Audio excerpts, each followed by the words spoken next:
Good, fam. It's been a little bit. What's up, bro? I was gone for a minute, but I'm back now. He's back. He's hanging out with Kanye doing Donda 2. Donda. Is that what you were doing? Donda. No, not at all. So what are we talking about today, guys? NFTs, or are we talking about Ukraine? Talking about the cube, man. I think you're solving all those mysteries to get the cube to evolve. Your artifact monolith. I'm definitely not doing that. So I can't believe it. They've got the entire community is doing these events to try to evolve the cube to see what's coming out of it. And they've announced I don't know if you caught this. They've announced that it's multiple things inside the cube. Did they confirm that? Mm-hmm. They confirmed it. Well, they haven't confirmed it, but it was teased on Twitter that you're asking if it's a single, but it could be multiple. You're asking the wrong question. I've never seen that. Have you ever seen one go into mini? I guess, yeah, from contract development, that would be strange. Right. I don't know how that would work. I didn't even think about that piece of it, right? So it's like one NFT that naturally splits into two. I don't know. Something like merge, I guess the reverse of merge. Yeah. By pack. Yeah, that would be that's wild to think. I didn't even think about that, the actual technical piece of doing that. Yeah, it's interesting, Robbie. I like that higher thinking, man. Good for you. Yeah, but it keeps on going up in price, man. It's like 5.6 ETH right now. Well, what I'm kind of watching is like the community development that's happening around it. Like at first, the knock was there was a lot of hype, and obviously Artifact is a fantastic studio, and obviously Nike behind it. But for these projects to actually gain value, it's all about the community that forms around it. Yeah. And so, that's what Bored Apes has been successful at. They managed to get some devs involved that wanted to monetize their apes. And so that created natural value. That's been my knock against Punks the whole time, by the way. Like, I think that Punks is the coolest projects. I still would love to own one, but I don't. But I feel like the people that own Punks they've already made it, right? And they have lots of other interests, and NFTs aren't one of them. Right. And so they all have one. It's a status symbol, and that's about it. Whereas like the apes were more, it was like the devs that maybe came in a little bit later, and then everybody else, and then celebrities, of course. Yeah. But there was like active focus on developing the apes brand from the people that were involved. Whereas the Punks were like, this is good. And this is what I was talking about with the clones. Like at first it seems like it was a bunch of people that bought because it's just like it's Nike and it's Artifact. And so, hey, I'm going to buy it. I'm going to ride this like a bunch of leeches, right? I'm not going to lie. I'm a leech, right? And so you buy it, you hold it. But it looks like Clone, what they're doing is they're like training the community to use a lot of the graphics rendering tools to create a lot of the elements inside the CloneX world. And so I love what they're doing. It's like a grassroots training program. Anybody that owns a clone, they're like, hey, be a part of this and build. And so I'm starting to see like long-term community value, which everybody talks about community in these NFT projects, but most of it is BS.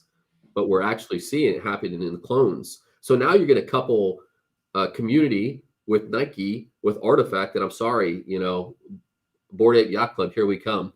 Right? That's just, I wish Mike was on here to tell me what a dreamer I am on this, or tell me how wrong I am. But seriously, you have those three components, and there's no limit. And so I think you're kind of seeing that reflected in the cubes price. Like it keeps going up because it's not just cubes that people are starting to buy. It's people that are watching, like the whales that are buying a couple of them, watching what's happening with the community, and people are being elevated into positions inside the Artifact team and in the Discord that we're actively developing free images for the pods. So I don't know, man. I'm getting more and more bullish by the day on clones.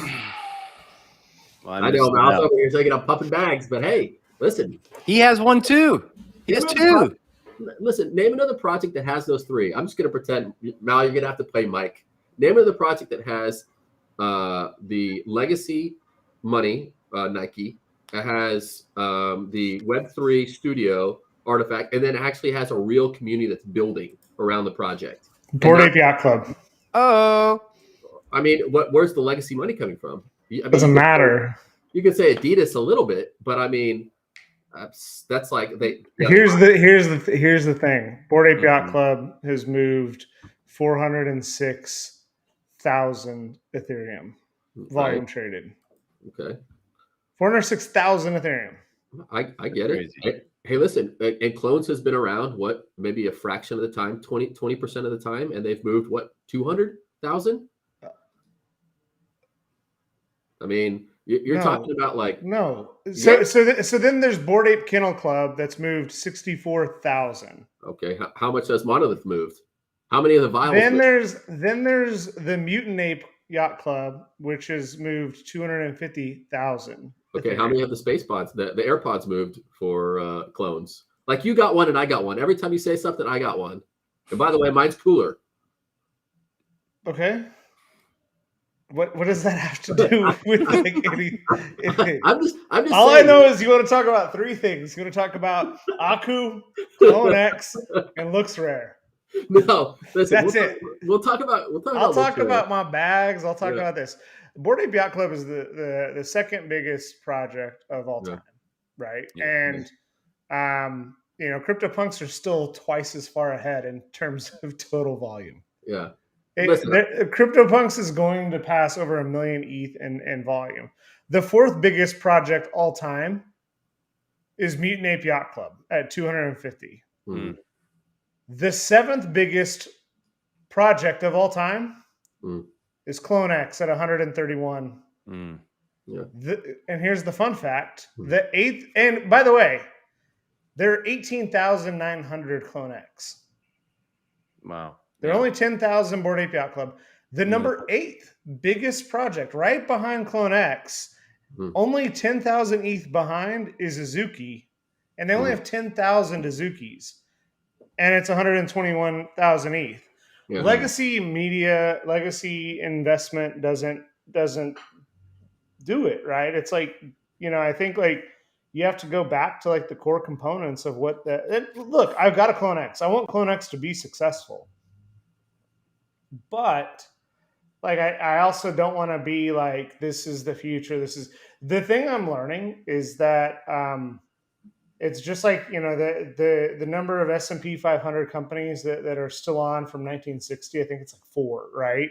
It's like it doesn't matter if it's blockchain. It doesn't matter if it's Web 2. It doesn't matter if it's Web 3. Is that we're in like this disruptive period, and like like there's been consistency with brands like Ford and Disney and others, but like it's naive for us to not say that the next big thing, because it's a new medium, because it's a new canvas, can't be anything else, right? Like, why can't it be Bored Ape Yacht Club? Why can't it be Clone X? Although Clone X is controlling of their IP, just like CryptoPunk. So like out of both sides, like on one side of your mouth, you shit on, and I don't mean this to be derogatory in any way, but like your big frustration with the punks is the fact that they control the rights, and then you're pumping Clone X. Well, they control less of the right. Well, I mean, you're entitled to make more money on your clone than you are your punk. So listen, that is the one detractor. I'm not going to sit here and say that it's not, right? And I love how you zoomed me in right here to eat some crow. And yeah, I mean, Mike's right? They have to take care of the Nike shareholders, and that's also a valid argument. But I still believe, as the community grows, the growth that I'm seeing is valuable. I haven't seen this happen on too many projects, other than, for example, Bored Apes. And by the way, I was kind of joking when I'm saying, aggressively Bored Apes, here we come, because I know you guys are very passionate about your apes. It's a great project. I think most projects should, strive to do what they did. I wish punks would have done what they did, but obviously they can't, probably because they can't make as much money off the punks themselves. Probably a reason they didn't. But yeah, I mean, I'm not a hater of Bored Apes by any means. I like what I'm seeing from clones so far. Mm-hmm. Yeah. I'm waiting for those flowers, Malachi. I get those updates from your boy Takashi, and I'm like, ooh, give me a flower. Takashi, right? It's delayed past February now. I know. I got the update. I was like, It's disappointing. But I mean, look, going back to the Miyamoto saying, right? Like a delayed game can eventually be great, but a broken game is broken forever. And so, I think Takashi is the right person. I mean, Takashi Murakami is the one project that exists that like I would probably liquidate a big percentage of Me as well. whatever I had to get at least one. I Me think like as well. Me as well. Rob, how upset are you going to be when that cube finally opens and a flower pops out? That's not it. And that's just one of the things in there. What happens? How upset are you going to be? But we know that's for another project, though. Yeah. No, That'd be I'm just crazy. kidding. I have no, I give it like a less than 1% probability that there's a flower in there. It's way too valuable to sell for 6 ETH. Not through that. Yeah, So, yeah. unless they're giving Takashi 100% of the proceeds of the monolith. Mm. And I mean, the resale value, if it was that, would be insane. Yeah. Hey, Malachi, real quick, you were talking about the moved ETH, and the way that I look at it, the floor price.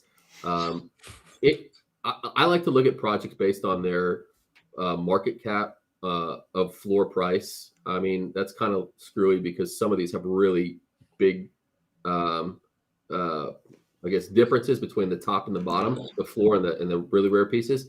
But like, for example, if you look at clones, there's 20,000 pieces and the floor is at what, 13 ETH.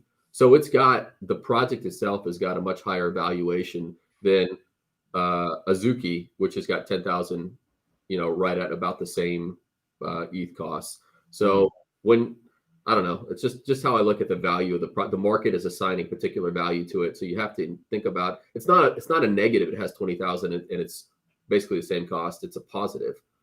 That means the market is valuing that project on a whole basically twice as much.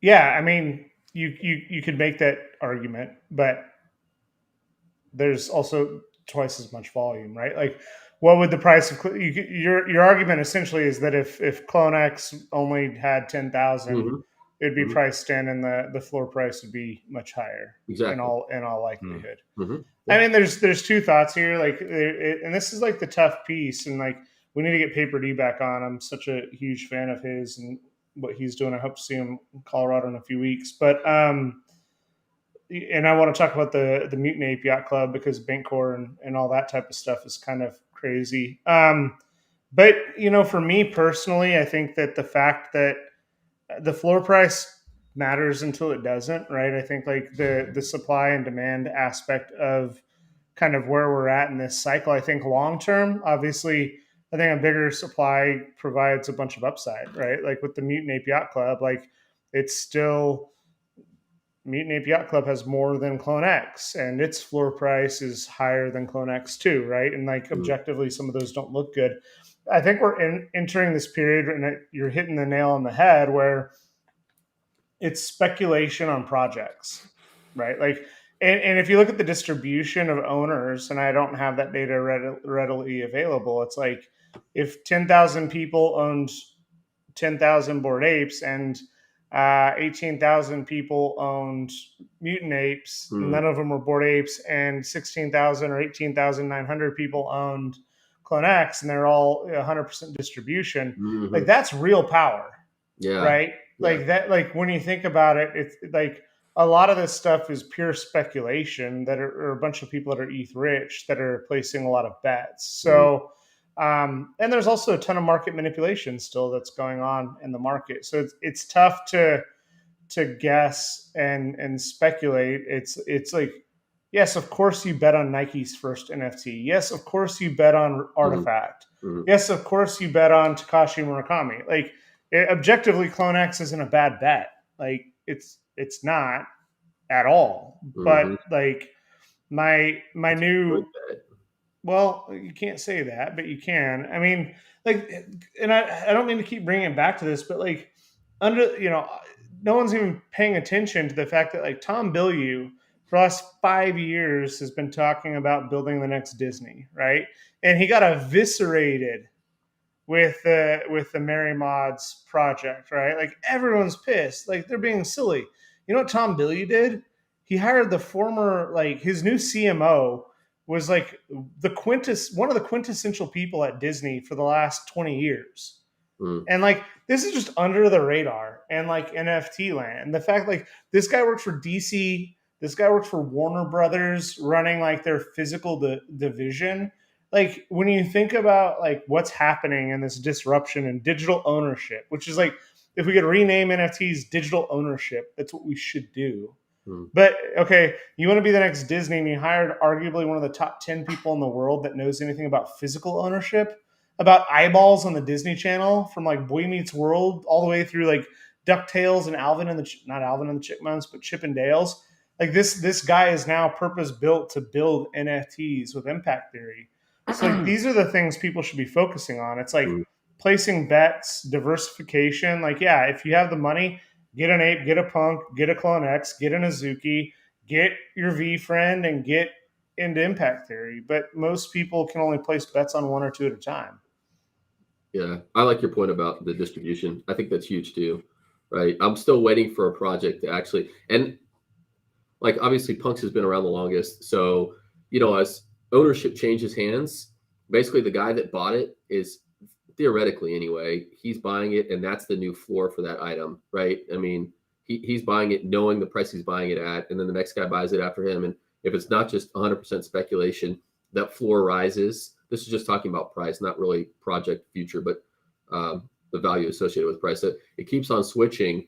Whereas like newer projects, you just have like a whole bunch of concentration into a few hands, which is, I mean, not really taking advantage of community strength. And so like Bored Apes has been around for a while now. It's changed hands and, it'll continue to do that. So I think some of the older projects have an advantage there in distribution that the newer projects don't have.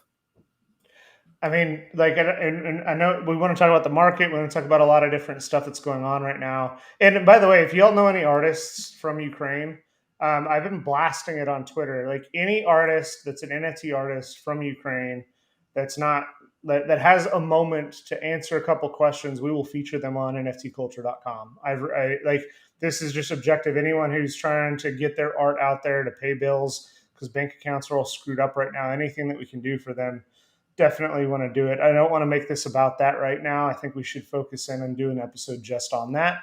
But like the point is, like Azuki came out, ERC 721A has been around for what, 3 weeks, 4 weeks, a month, and it's already and it doesn't have that backing. So like that's the thing that breaks is like it's not, Bored Apes are a year old, which is shocking. CryptoPunks are much older than that. So like for something to be a top 8 project of all time and have that, it's like this goes back to just we're so incredibly early. And like the same thing, and maybe I'm just being cynical and I'm grumpy because a lot of stuff that's going on personally and publicly and everything else, but it's like for us to say like top 1 to top 5 all time is going to be Punks, then Apes, then everything else is so naive, because like if something can be created 3 weeks ago and already be top 8 all time, what's to say something doesn't exist today or won't be created tomorrow that can't be number 1 all time in the next 6 to 12 to 24 months? Yeah, I'm with you, Mal. Like I said, for me, it's distribution. I haven't seen a project with maximum distribution yet. That's when I'll believe that a project actually made it. Now, Punks is kind of a rare case because I think there's a lot of people that had Punks that have lost access because it's kind of like the Bitcoin scenario. Like people didn't realize they were valuable. Whereas anybody I think that the apes are all accounted for. It's just the distribution isn't great on it yet, just like every other project. I mean, it's good, but it's not great yet. So I don't think Punks will ever be a 1-to-1 distribution. I think they're always going to be. No, man, because some of us got 2. Do what? Well, you guys have different. Well, you have different wallets. You guys do. You have Alicia has her own, right? It's in the same wallet. Oh, okay. My wallet. Okay. Well. You like my shirt? Oh, dude, that's awesome. I didn't even notice. Oh, Mal's got his on too. Mm-hmm. There you go. Look at y'all. Why aren't you wearing my 8, John? I got it on right here. Oh, just kidding. Awesome. Hey, what do you guys think about that Nifty Gateway drop today? It changes with the season. Okay. It's called pollen. Okay. And it's this really cool looking bush or just beautiful flower. It's kind of faded, kind of cool. It moves. You can choose to pollinate it. And whenever you pollinate, it depends on the season you pollinate it, it can turn into different things. 5% of them will turn into one of ones. Oh, that's wild. 15% of them will turn into a rare super one. That's and awesome. then the other like 70% just stay the same and change colors or something like that, dude. That's pretty But cool. it still changes on the season. Dude, they that's pretty. I'm gonna enter the drawing. I like the mechanic. They're $2,000. Yeah. Dude, Ted's Little Dream redid that with the Little Red Riding Hood, where you could burn 3 of the Red Riding Hoods, and it'll update real time based on your location that you put in. Cool. And like if it's snowing, the Little Red Riding Hood will change based on that. Like that's cool. And Manifold did that contract. Like it's pretty cool. Like the innovation that we're going through is like pretty damn awesome right now in terms of like what's going on with NFTs. Like I'm incredibly proud to be a part of this space. But yeah, like so for instance, like there's so like for instance, like this one's snowing. Yeah. Mm-hmm. And then like if we scroll down, like they better not all be snowing. Oh yeah, this one's foggy and like a blizzard. Obviously, like right now, like most parts of the country are like. And it depends on where that wallet's at. It depends. No, you put the location in that you want. Like you go to a website and you fill in like your physical location, and then you can like do it and refresh the metadata. Like right now, it's mostly here. Let me see if there's any examples. But yeah, like it's so cool that people are like starting to figure this out and like do. That's like, cool. How do you blend like what's on chain versus off chain? Mm-hmm. And I think people are getting a lot smarter about that right now. It's pretty sick. Yes. Rob, I love the fact that it sounds like this drop, they repurposed the gambling aspect of PFPs. Like essentially, right? You have like the first, you get the item before it actually shows the metadata. You don't know if you're going to get a rare one or not. I love that. Now you go to Nifty Gateway, you buy the first one, and then it might be really valuable or it might not. I love anything with the gambling aspect. 7 out. $2,000 and there's 193. 193. So they're still semi-rare, even if you 7 out. But still, you're hoping for a rare one. Awesome. Mm-hmm. But I think it depends on if you pollinate it and when you pollinate it during the season. Yeah. So it's even, you got to wait. There's like delayed gratification. Cool. I like it. Cool. You know, it's interesting. I'm pulling this up, just doing like a spot check. Like Bored Ape Yacht Club has the best distribution, followed by Azuki, followed by CloneX, followed by Punks. I would. So, what are you just looking at OpenSea right now? Looking at the number of owners per? Yeah. Okay. And I mean, like I'm not saying I don't believe you, but I can't see the data. Yeah. So, like 19,000, 8,500 owners. Mm-hmm. CryptoPunks come in at like 34 to the 10, right? Bored Ape Yacht Club comes in at 6.3 on the 10, which would put that out in front right now. Azuki comes in at 5.5, which would put him in second place right now from a distribution standpoint. That's so like any project, that's really good. Yeah, I mean Doodles is one I missed for sure. Great distribution. Yeah. It's interesting times. I really want to double down and start doing a lot more educational content. Like I want to do some stuff in the near future about like the opposite is true. Go on. You should do NFT 101s and stuff like that. Yeah. I do that all the time for people. We should just record it. We should. Yes. Because I'm tired of talking. I got burned out just being like, today's the Foodles project. And it's like, no, like that doesn't help people. Like, to teach someone to fish versus give them a fish. Like, hey, here's this project today, mint it or don't, versus saying like, the biggest thing for me right now is like, how can you find the rug pulls? And it used to be like, if there's no one in a Discord, it's probably a rug pull. Now it's like if there's over 50,000 people in the Discord, it's probably a rug pull. And it's like, what about our boy Rafiq, bro? You've been monitoring all that? I filled out the form. Good. Yeah. You did did you too, really? Right, John? I did. Wait, you filled out the form? I did. No. He's all right. You talking about the email? You actually filled it out? Yeah. Oh no. Yeah. I'm having a bad week. You'd be all right. Man, so we should talk about that. I guess this is what, Rob, you went into Rafiq's Discord and verified. I went to the Discord and they said don't do it yet until they verify. Did they verify? Let me look. All right, so let's explain. So Go. a Nifty Gateway email address sent, which seems legit. It's like a real, It's like, legit. It's a legit email from Nifty Gateway saying like fill out this form, and then Rafiq's Discord was like, nah. So we haven't gotten clarification yet. We should probably wait before we broadcast that. Let's let Rob go back to his post. But it's gotten to the point where some of these scams are so sophisticated that it's like a bug on the wall. You can't. Oh, I thought that was like a nail. It was. It was a picture hanger. All Rob, I like the background today, dude. Keep it clean. You like that? Yeah. Change it up a little bit, bro. Yeah, I like that. Just in case, Johnny. Yes, sir. I like that. Let me see. I gotta get these framed, by the way, since we're talking about Rafiq. You got him? I'm not gonna pull them out. Yeah, don't. Oh, that's awesome. The Misa.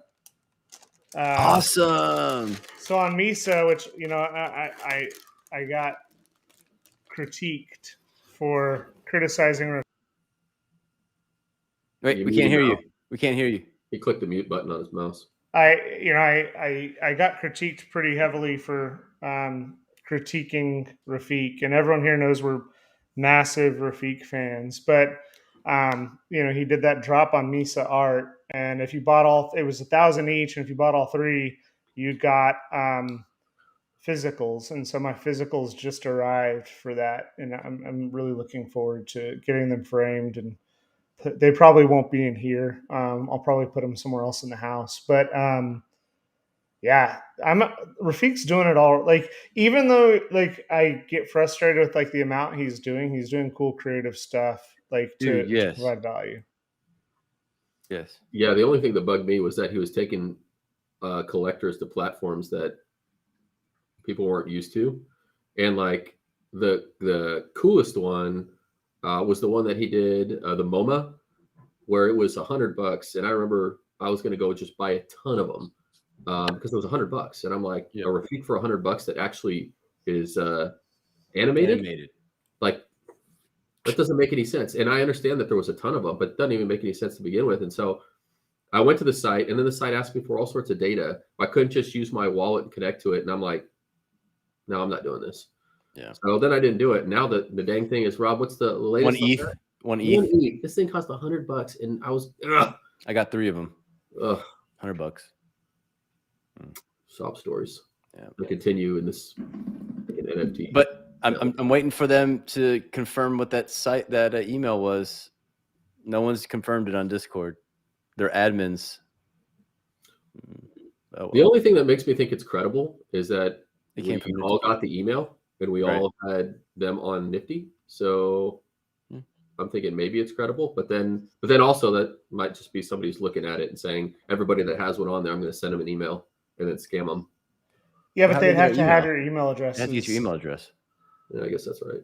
The thing that like makes me think it's like real, and that's like why I felt comfortable, is like I've gotten other emails and Rob's probably gotten the same thing where like it is like that. Their method is like send a Google form, which is like if you know that it's probably a risk vector. Like Nifty Gateway, change it. Make them log in and fill out a form, because if once you know it, it becomes an attack vector. And like right now, like everyone's just trying to separate you from your NFTs or your ETH. Like, I mean, we haven't even talked about like we should do like 4 days of content to just catch up, because like we haven't talked about like the OpenSea like death when everyone thought that OpenSea got hacked.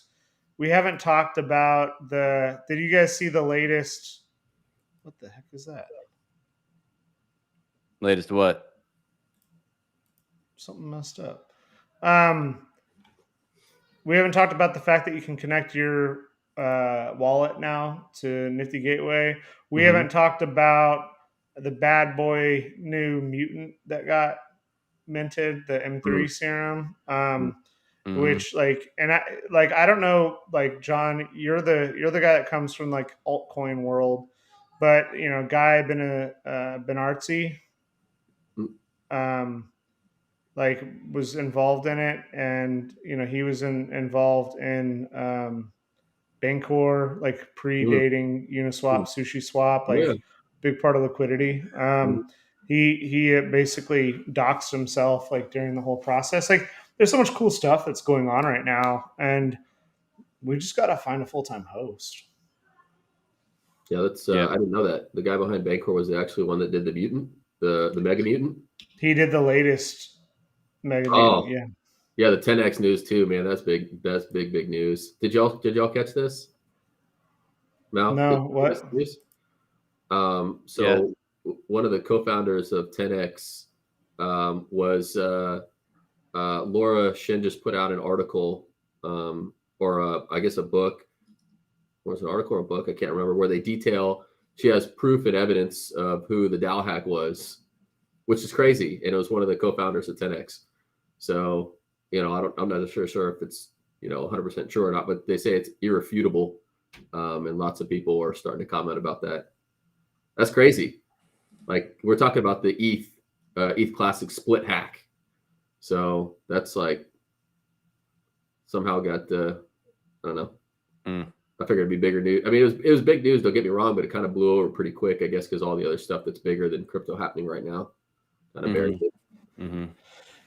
Yeah, I mean, like that's the thing. It's like, you know, all this yesterday when I woke up, I was like, none of this shit matters. Yeah. Yeah. But then you're like, I got bags. Gotta I don't mean it like that. Like, I mean, like, it's like, you know, like you have to, and that's the thing. Like, and like, you know, yesterday I spent a lot of time thinking about, or was it, I mean, it's all a blur right now. Was it 2 days ago? But it's like, you know, a lot of people are like, everyone take a deep breath and move on. Like, you can't control it. But it's like, you know, one of the things to think about, and like, I want to just spend a moment to comment on this, because like this is important to me, just based on like where my family's from and everything. But it's like, you know, my tweet was like, while the events unfolding in Ukraine feel far away for some, they feel very near for others, right? Like, compassion should be universal. And so like, if someone wants to mourn and tweet about like the pain they're going through, especially if they're in or around the region, like, it's not okay to just be like, hey, move on. Like, let's, you know, why is ETH down? Like, why are my bags falling? Like, take it, like, put yourself in someone else's shoes for like 2 minutes. That being said, like, it's okay for you if you know, if you want to focus on that or be distracted or not think about it, that's fair as well. But don't judge other people that are mourning or suffering or anything else. And so it's weird how fickle NFTs and crypto are right now. And I think like that's the biggest risk factor that we have, is that the crypto bros from the altcoin season of 2017, like most NFTs right now are following that trend. And like that's the biggest risk, I think, long term for the entire market, is that like NFTs have to survive. That when there's going to be a crash, there's going to be a winter, because like all these people are going to get liquidated. And if NFTs survive past that, they're going to survive forever. But my biggest concern right now is that. Well, you think we're heading into the bear for NFTs now? No, not yet. No, someone had a really interesting tweet, and I wish I remembered who it was. And if anyone somehow remembers it, please let us know so we can get it right. But like, the hypothesis was that essentially there's going to be like, we're going to fluctuate a little bit until Coinbase NFTs launch, and then it's just going to be bull for 6 months, and then that's the end. And then it's good night. It's good. It's see you tomorrow morning. Well, I'm gonna be unloading on that bull run then. Well, I think that goes from what Coinbase IPO was the absolute top, or the relative top of this cycle so far. So it could stand to reason that NFT launching their marketplace is the relative top. As people move into all these projects, an expectation of normies buying these projects through Coinbase.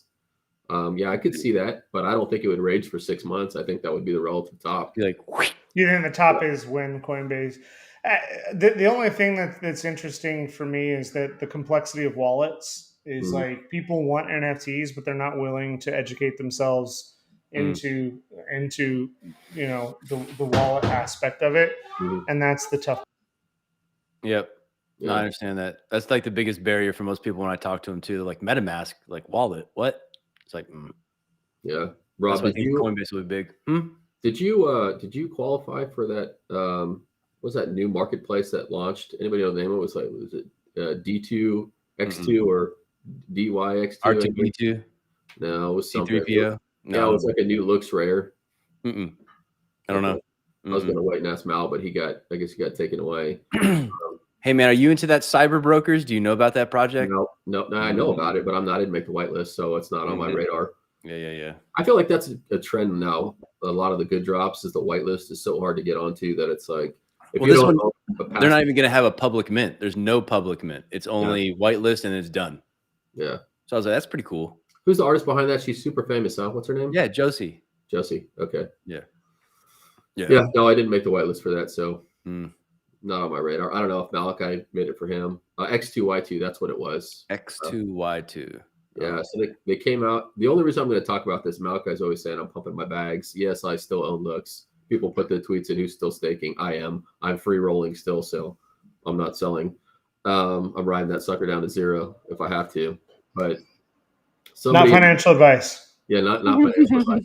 Don't ride down to zero with me. But people were talking about it in a Discord, and they wanted to hear perspective on X2Y2. So I'll just give mine briefly. I felt like I looked at their stuff, and in their initial docs, they didn't have a mechanism to incentivize trading. So they had a big portion of their supply was going to incentivize stakers, which is good if you're trying to keep up the value of your token.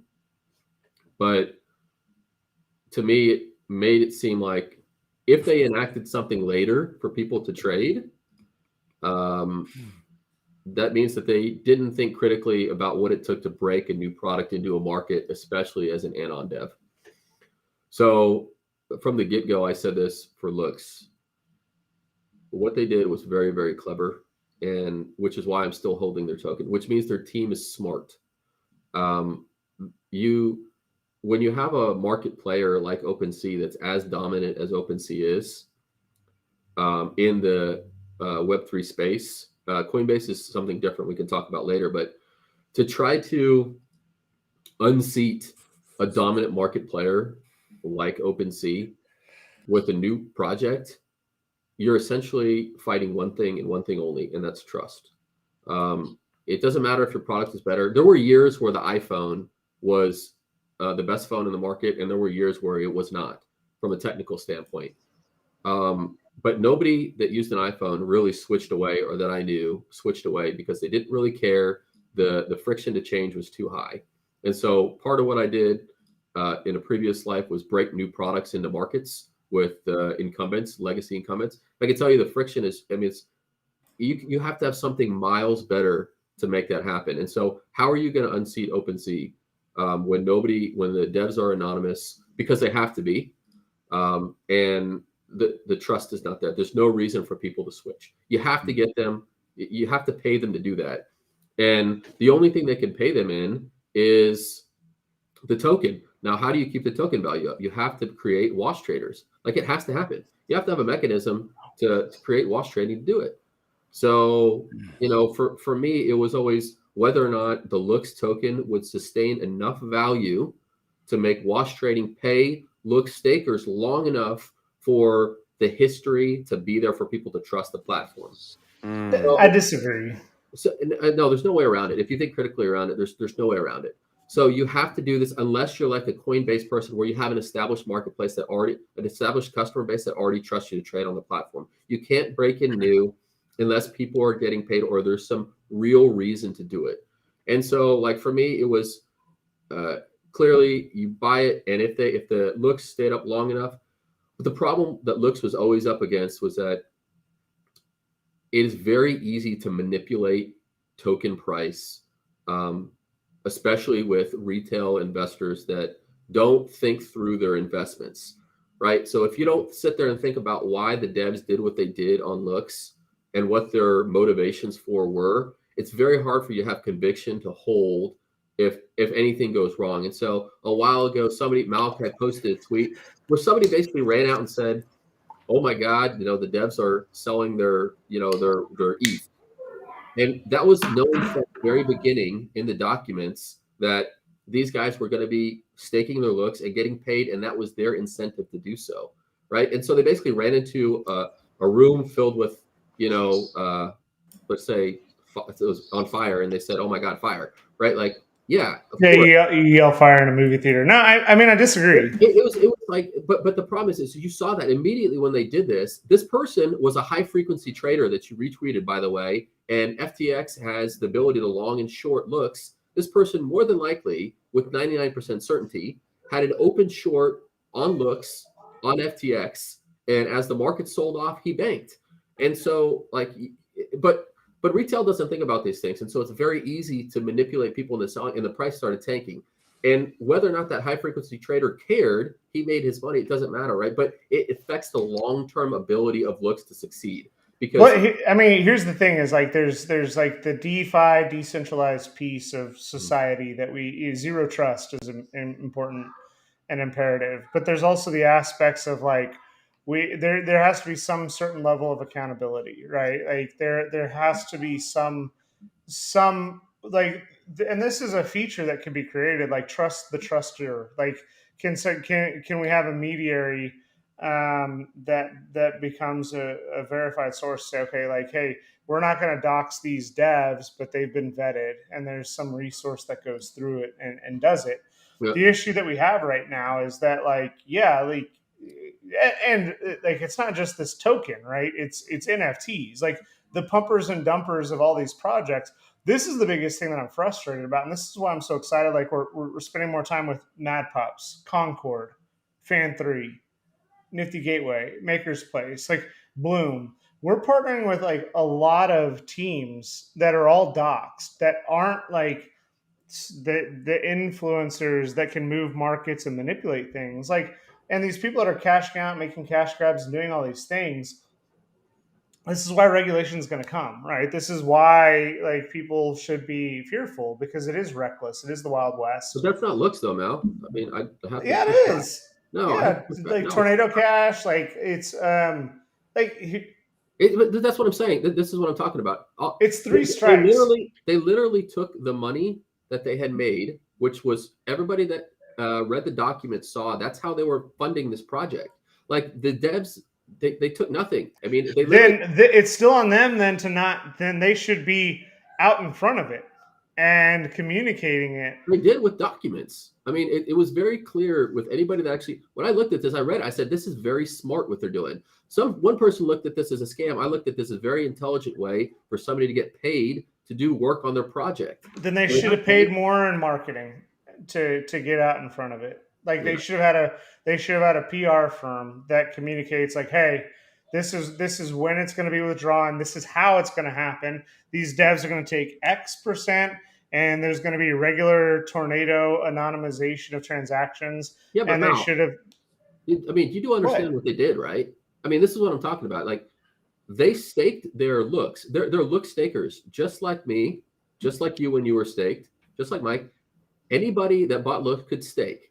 Right. And then we are free to take our ETH, our WETH, and do whatever we want, just like they're free to do whatever they want. That's their WETH. They staked their Looks. And this is what I'm talking about. The guy ran in there and yelled and said, oh my God, they're moving their WETH through, they're cashing out. I'm like, dude, it's actually ETH. You can't cash out ETH to ETH. They just changed wallets. And they went through Tornado Cash because, by the way, guys, they're anonymous. And they dropped the freaking security on everybody, and it instantly started making money. That is illegal. And anybody that had this, that's like the fourth strike. I'm just saying. Listen, listen, OpenSea would have dropped a token probably long ago, but it's impossible to do here. There's tons of regulation because they around it. fundraised. Yes, You could do what Uniswap did and drop it where there's no fee and open. Like, so you leave it up to community, but you have to be completely decentralized before that mechanism can come on, because otherwise you're generating money off of this asset. And so what they did was they went 100% anonymous. They dropped it on all OpenSea users and said, hey, you stake it and you're entitled to make money on this platform. I mean, and then because what they did was illegal, they have to move their WETH through Tornado Cash. Otherwise, the government's going to know exactly who they are immediately, and bam, you're done. So I mean, like, but the problem. What if they're all in Singapore and it's not illegal what they're doing, and they're just let me tell you, like, if you are anywhere in this world and a U.S. citizen participates and you drop them a token, your ass is grass. Like, it doesn't matter where you're located. It matters who got the drop. That's what matters. So, like, when you think through the actual reasons why they did what they did, and you see the team actually update the platform, you know that it's real. But at the end of the day, like I said, none of that matters, because all that matters is do people trust you enough to trade on your platform? And if they don't trust you enough, no matter how much you're paying them, your platform dies. And essentially, Looks had a chance if they had like 6 months from now, if the platform is still active and people are still getting paid to trade on it, a significant amount, then the barrier for trust is ended. They basically had a finite amount of time. This is what I told a bunch of people when they looked at investing in. I said, hey, if this thing is still going 6 months from now and the APR is still high, then it's a buy. I said, but there's going to be a bunch of people out there that are going to FUD it for various reasons. And if the Looks token dies, the platform dies, because at the end of the day, nobody's going to go from OpenSea to Looks if they're not getting paid to do it. That's it. And every anonymous developer, which is what Web3 was supposed to enable, where anybody compete based on your past history, like, that's what it was supposed to enable. If that's not true, then Web3 isn't going to be as successful as it's going to be. I appreciate doxed teams, but when teams cannot dox, they have to be anonymous. You have to understand that and respect it. So I'm still holding Looks. I'm still a supporter, even if it goes to zero. Yes, I'm on a free roll, so it doesn't really matter to me anymore. But even if I was still down slightly, I would still hold it. I might dump it if I was down a lot. But yeah, that's my. Somebody wanted to talk about it. And so the new platform that launched, Mal, did you dump your new token, or are you still holding it? I just want to say I appreciate your enthusiasm. X2Y2. I dump all free tokens I get. That's my new thing. If I get a free token, I dump it, and I don't look back. You know why? Because, like, if someone's gonna if you find like $100 on the ground, do you immediately run to the casino and put 100 on black or red? Yeah. Like, that's it. Like, that's literally it. I do. That's what I do. In fact, that's how they get you to go to casinos. Like, they give you the tokens, right? We'll give you some tokens to come gamble. Gets me every time. I'm always there. Yeah, no, I was telling you, Mal, while you were off, I said X2Y2. That one I don't think is as thought out as Looks. I wouldn't hold that one. I don't trust it, because they didn't incentivize wash trading. Fractal's coming out, next week as well. And full disclosure, Fractal reached out to us. We put them on the website. They haven't given us anything. If they do, we'll disclose it. Briefly, we've been going long and we've been technical for a happy hour. I think we need to get back into our technical Tuesdays. But I want to cover this question real quick. Will you trust Coinbase to hold your blue chips? And yeah. I will. Yeah. My strategy is I should say, Mal, I would trust them. I'm not going to, right? I'll stay on OpenSea. I'll stay just because right now it's more friction for me to be on Coinbase than it is to be Web3. I'm just Web3 native. No, but if I was a new user, I wouldn't have any problem trusting them. So my play is a well-diversified portfolio and minimizing catastrophic risk. And in fact, when everyone thought that OpenSea was hacked and the contract was exploited, it's you think, and Mike came up with this idea. It's okay, we need to transfer it. Do we transfer it to a new wallet that could still have risk? And then Mike was like, dang, the only thing he could think of doing was put it into the omnibus, right? So he transferred his ape immediately. to a custodial wallet temporarily for that time. So like my strategy has always been, and it's not just with, and it's probably increasing my attack vectors by sharing this, but it's like, if you have your, you have your cold storage, warm storage, Nifty Gateway, Coinbase, Kraken, like all these things, like separating percentage wise your risk. So if you do get hacked, if you do have one point of failure, it's not completely catastrophic. If you have everything in one wallet, all your NFTs, all your crypto, everything, and that gets hacked, it's catastrophic. You lose everything. Yeah. So like a strategy for me would be like, not your keys, not your wallet. Cool. Well, if my wallet gets hacked, at least I have my, my Coinbase or whatever. And so I think that having healthy distribution across a myriad of types of storage is the best bet. And so I like multi-sigs. I'm a fan of multi-sigs for anything that's important.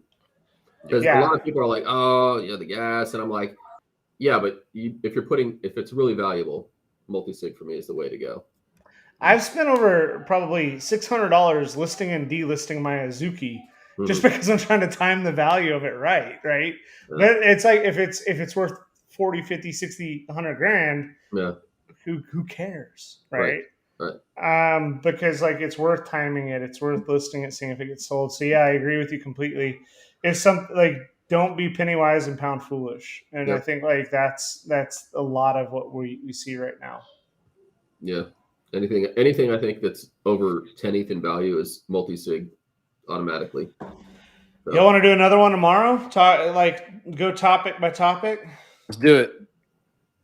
Yeah, I mean, Mal, did you want to talk about was it Invisible Friends? Did you get in on that? I missed it, man. Here's the thing is like I'm missing whitelists left and right because I hate grinding whitelists. Like if I get into a Discord and it's like you got to grind it, it's like F it. Like I don't have time right now. The second piece is like I need to create value for our token holders. And like if anyone has projects coming up and you want whitelists, you want to be featured on the website, hit us up. We'll feature you to do some giveaways for our community. But yeah, I haven't had time. Why don't we talk about like tomorrow? Maybe do like the 5 projects we've missed and see where we're at. Cool. 5 projects you missed and 5 you're looking forward to. Hell yeah! I don't think favorite artists. I'm looking forward to. I think that's really hard. Looking forward to be hard. Yeah. Okay. Yeah. Oh, hey, I wanted to show you guys this. 1 or 2. Real quick, and I gotta go right after this because I'm solo dad this weekend because we had a family emergency. So that's why. If I look disengaged, it's not because don't care what they have to say. So we've added NFTCulture.com/drops where we have a calendar of all the drops. This isn't curated. Any drop that's starting to come in, we're trying to get them in here. And you can subscribe and you can add it to your Google Calendar or Apple Calendar. So upcoming drops, once again, this isn't the curated experience, but it comes in here. And we also have some non-curated. Like this isn't going to lose all your ETH. This isn't financial advice. Yeah. Nothing is. But we also have the newsletter that's going out. We have over 10,000 subscribers. So if you haven't subscribed, please do. Good content daily. And guys, if girls, whoever, if you like the content, like, subscribe, hit the bell, as the YouTubers like to say. Ding, ling, ling. Let's get back into our cadence. It's been a little bit wild recently, but let's rock and roll. Oh, last thing, phase 2 of the NFT culture. I can't talk about that. No, that's just too early. That's just don't announce announcements of announcements. That's super alpha announcement alpha. Rob, you feeling better? Awesome. 110%. Better than ever. Hell yeah. All right, Mal, hit that button. I'm going to dinner. Which button? That's the best one. That's the peace out button. See you later. Bye. Not all.